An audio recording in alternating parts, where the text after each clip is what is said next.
Hello and welcome to the Voice of TOD. I'm Tom, and with this video we're going to talk about my favourite TV show of all time, Firefly. In this episode we're going to take a look at JaynesTown, episode 7 in the series, and continue on with a new video every Wednesday until we get to Serenity, the film that rounded out the main story set up here. These reviews will be filled with spoilers. So if you haven't seen Firefly, I do personally vouch for it, but that shouldn't really hold much weight with you guys. Definitely give it a watch though. It's definitely worth your time. I'm happy to wait.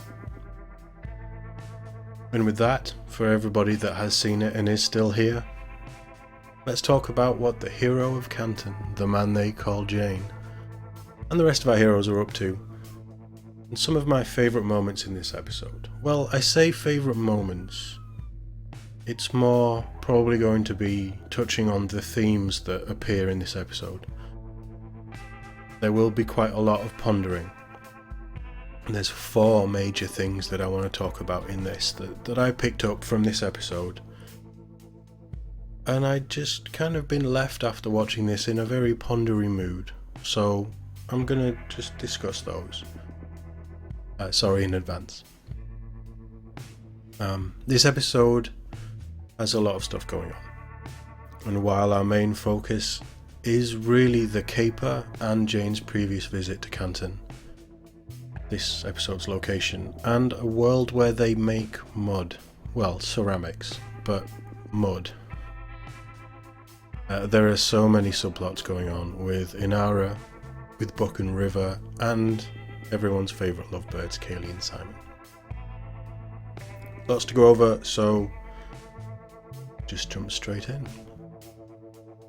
But with that said, let's just bear in mind that this episode did air in 2002. That's 19 years ago at point of recording, and things were very different back then. Even in such a short time, views have changed in the real world, and some of this episode would trigger certain groups of people, I'm pretty sure. While that's not what I want to talk about, I do want to put that little disclaimer in there because I'm not going to be deep diving on all of the big problems in the world. I'm going to be touching on what I see, what I understand from this episode, and talking about it in a more episode focused way than the overarching, oh my god, the world's in a state kind of situation. So with that, let's just jump straight in to the split of the crew for this really the entirety of the episode. Zoe remains on the ship this week with River and Buck. Mal takes Kaylee Wash, a heavily disguised and probably overheating Jane, and Simon out for the legwork, and Inara has a client, which is the son of this world's magistrate, who wants to have her make his son a man. We will touch on that. And yes, the magistrate is an utter prick, as well as many other things.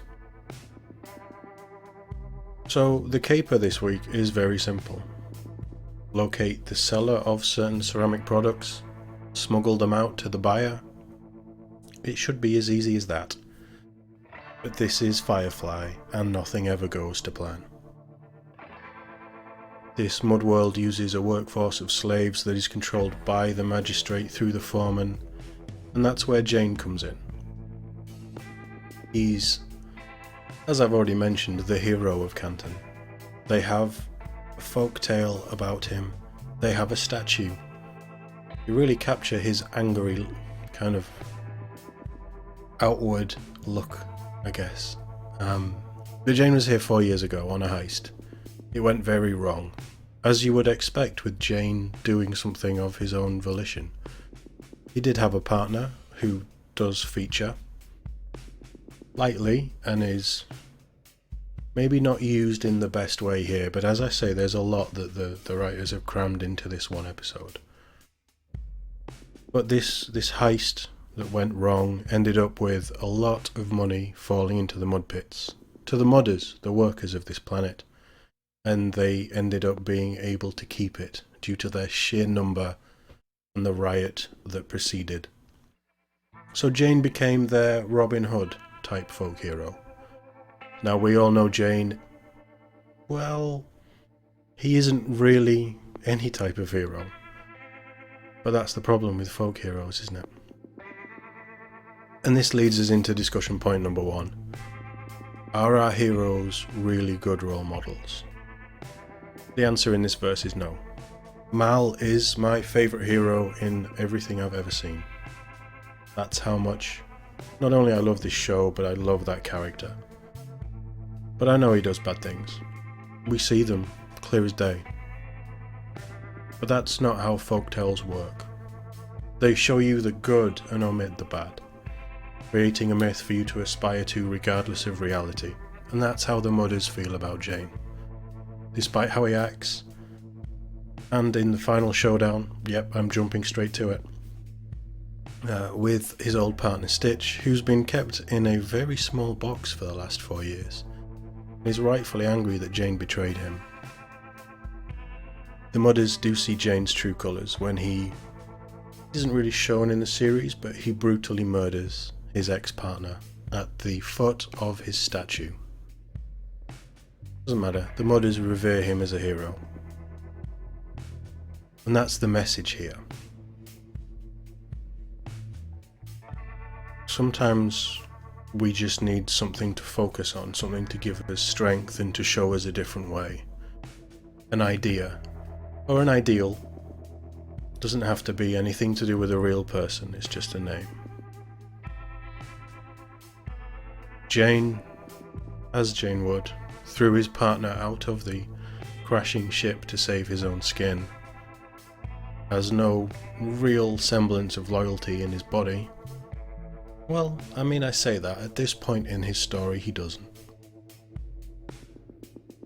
He doesn't think about anybody but himself, but this episode seems to bring on some self-learning to him, and the fact that one of the Mudders sacrificed themselves to save Jayne's life. I think the conversation that he has with Mal at the end of this episode really shows that he maybe isn't quite as self-centered as he always appears. Sadly, with this series only being, I think, 11 episodes that were aired and 14 in total, we don't get to see Jayne advance much more. He does in the comics. He has quite an interesting story in certain moments. But Jayne is someone who is, well, as Simon described him, as an untrained ape at the start of this episode. He just doesn't know how to express himself and his emotions. And I think, while that's quite dangerous, it's quite an interesting observation to be made here. The next topic, I think, is a much more interesting one, and just as deep, maybe even deeper. It's a topic and a discussion that has been had through centuries. It is glossed over mostly here due to the time constraints, and to be honest, probably the ability to do it properly in a show like this. And there is already a lot crammed in here. But it's the conversation of science versus religion, which is had with River and Book. River is trying to fix the Bible because it's broken. Now, we do get some comedy at the apology moment of this, with Book and his big hair that defies gravity. But really, I don't know what's going on with me, but these moments in this episode just stood out quite a lot on this watch at this time. I'm not religious in any way. I don't believe.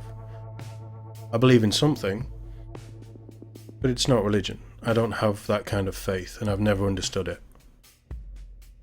But Book here, he is a shepherd. He embodies faith and belief. He's here to spread the message and act as a guardian, mostly to Mal, it seems, because Mal is our main character, but he is the embodiment of faith, as opposed to River,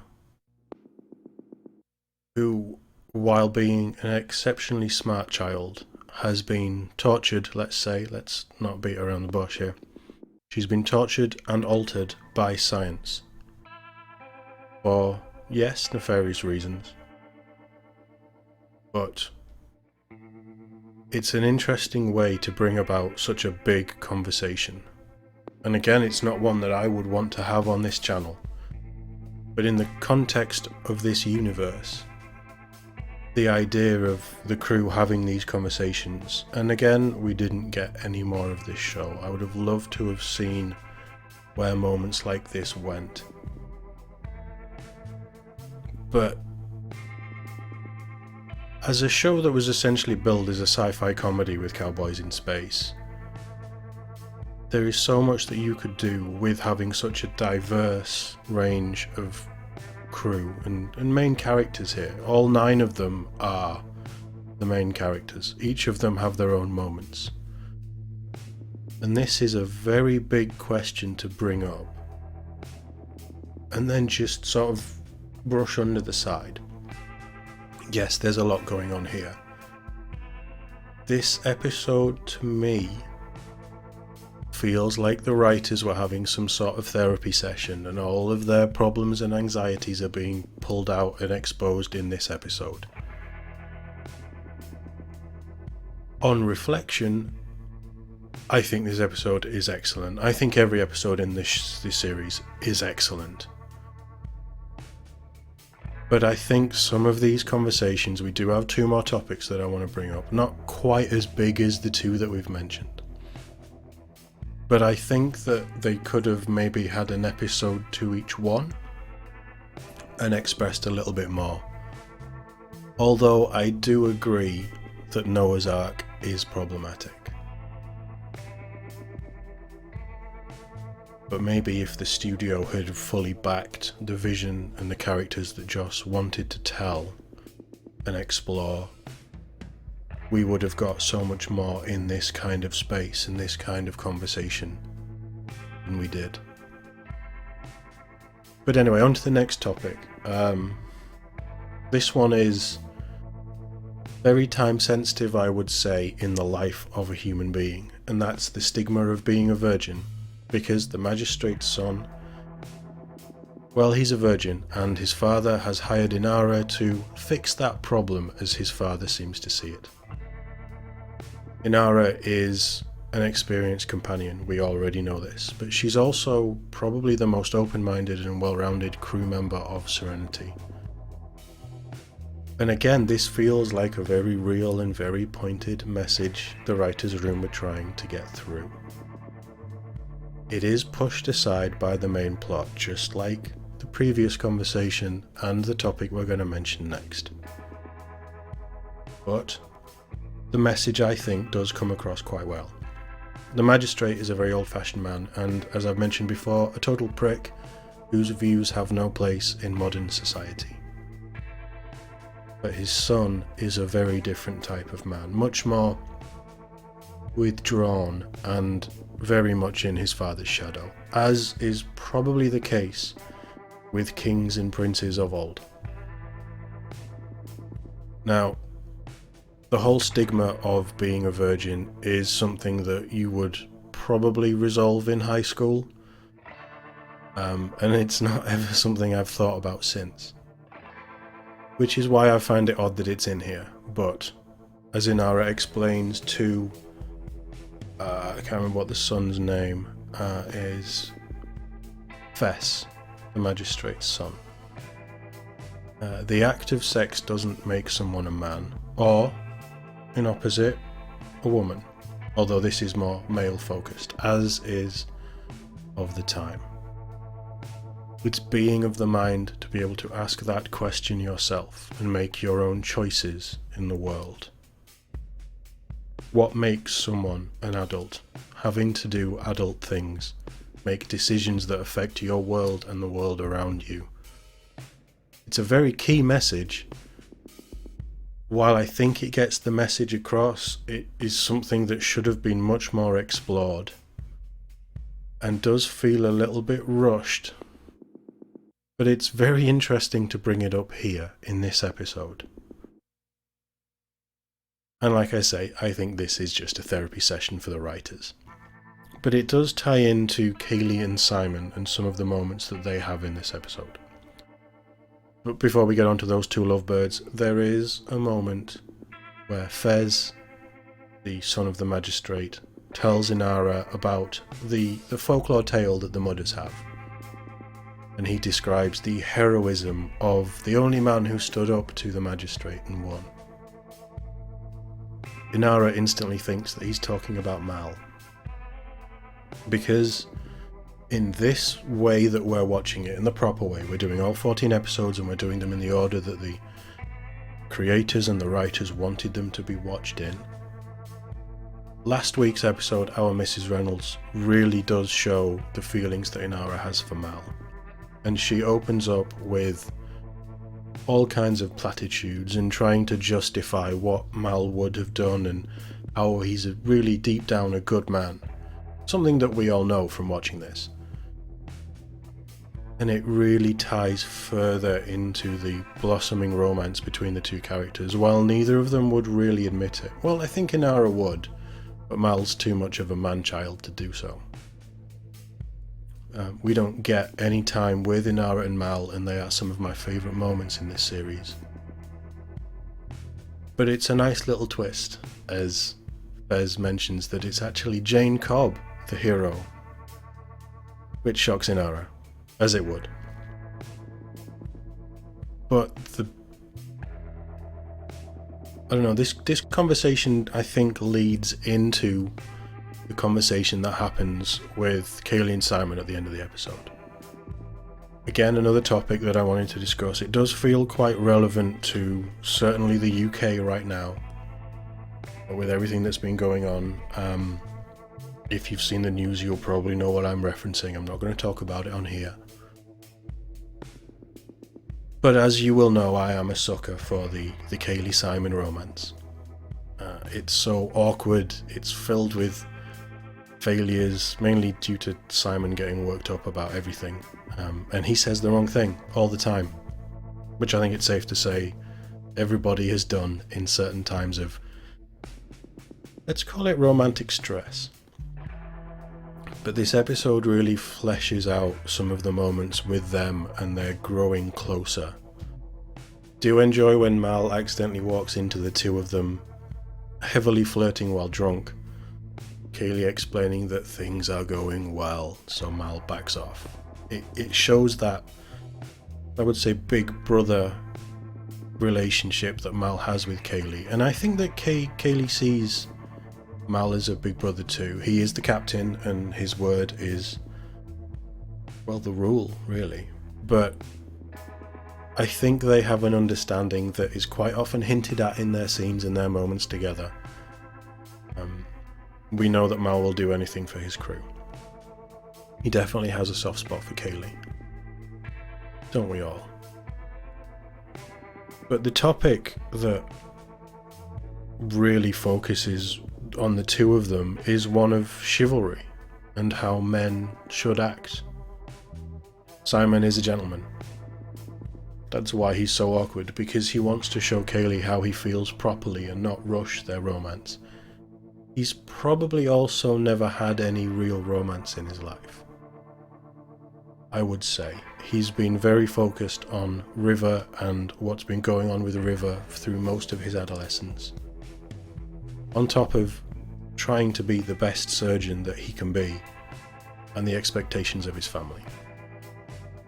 We're at a point in Simon's life where Simon doesn't know really which way is up. He's found a new home, but he's struggling to adjust.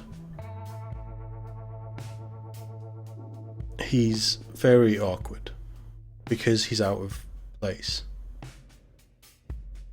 Whereas with Kaylee, this is where she feels at home most. And we do know from, God, was it the first episode, that nothing has twixt her nethers for a while. Kaylee sees life very differently. She's very much full on and forward and really wants to experience everything and is very open. Simon's more reserved. And I think what the writers were going for here is how opposites attract. And I think that's what makes their relationship and their growing relationship feel very real. I mean, they're just crazy kids who are falling in love at different rates, I would say. And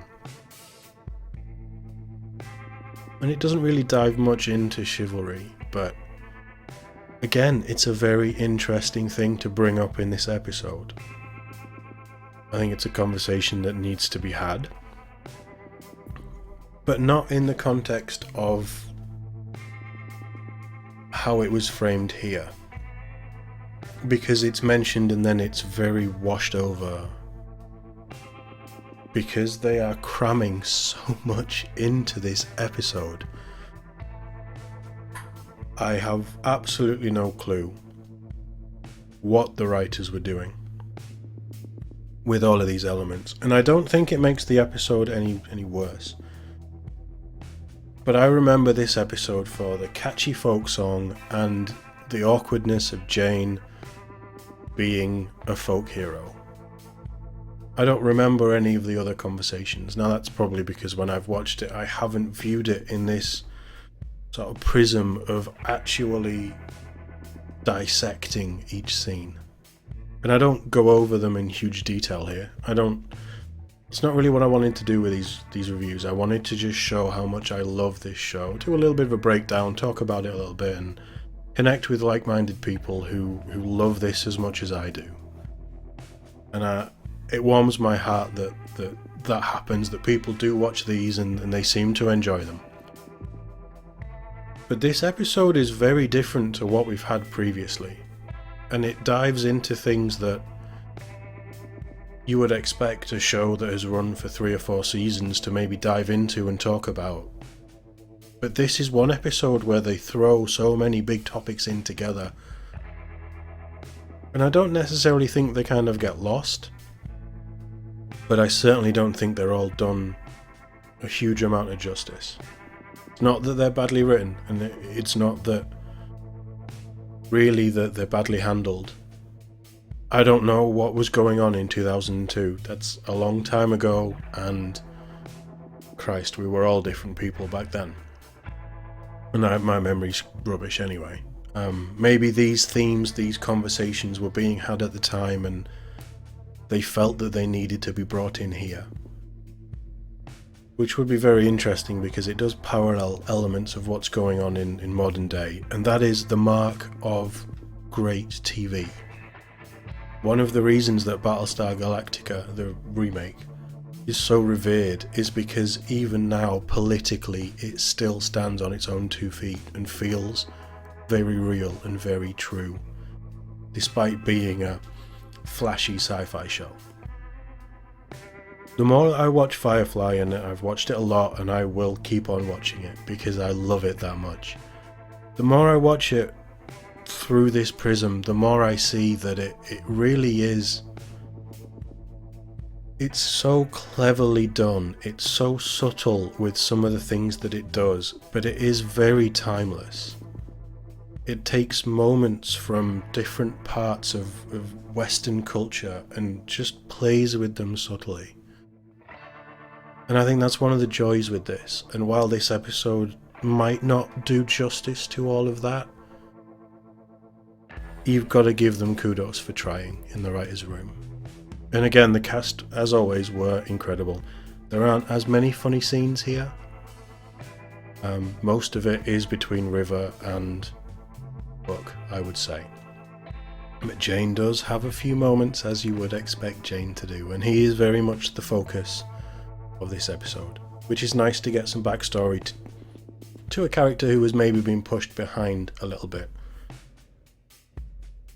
I know that this has been a very different take. I don't think I will be going this route with this stuff again, because I don't think any of the other episodes try and deal with so much in such a short space of time. But to draw this ramble to a close, and I'm sorry it's been very unfocused, our heroes get the goods. They're ready to deliver it to the buyer, and we have had some really nice little moments, but lovely moments of character progression. Our overall character arcs are continuing to plod along at a casual pace.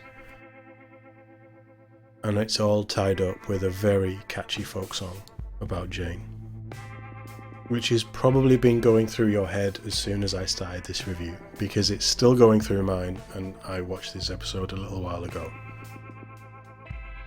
But to bring this to a close and to end this, we are now at episode 8 for next week.